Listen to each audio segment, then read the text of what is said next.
Kisah lengkap Raja Kublai Han, pendiri dinasti Yuan. Kublai Han adalah cucu dari Genghis Han dan salah satu penguasa terbesar dalam sejarah Tiongkok dan Mongolia. Dia mendirikan dinasti Yuan dan menyatukan Tiongkok di bawah kekuasaannya. Berikut adalah kisah hidupnya dari kecil hingga akhir hayatnya. Masa kecil Kublai Han, 1215-1236.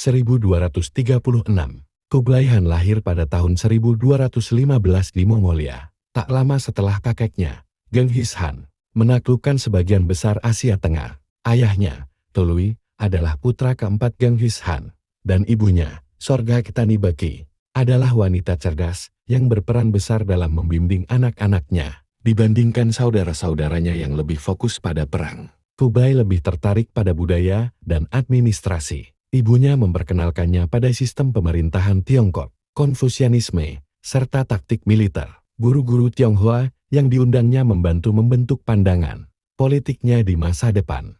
Perjalanan ke kekuasaan 1236-1260. Pada usia 21 tahun, Kublai mulai diberikan tanggung jawab untuk mengelola wilayah di Tiongkok Utara yang telah ditaklukkan oleh Mongol. Dia membangun kebijakan yang lebih lunak terhadap rakyat Han, membangun sistem pertanian, dan menarik banyak cendekiawan ke pengadilan Mongolnya. Pada tahun 1251, kakaknya, M.G. Han, naik tahta sebagai Han Agung Mongol dan menunjuk Kublai untuk memerintah wilayah Tiongkok. Kublai mulai menaklukkan wilayah-wilayah Tiongkok Selatan yang masih dikuasai oleh dinasti Song.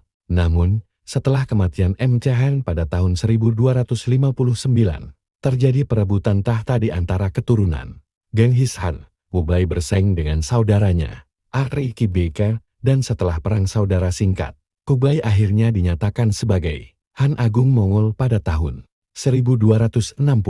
Pendiri dinasti Yuan 1271. Pada tahun 1271, Kublai Han mendeklarasikan berdirinya dinasti Yuan, menggantikan dinasti Song sebagai penguasa sah Tiongkok. Ini menjadikan Kublai sebagai kaisar Mongol pertama yang menguasai seluruh Tiongkok.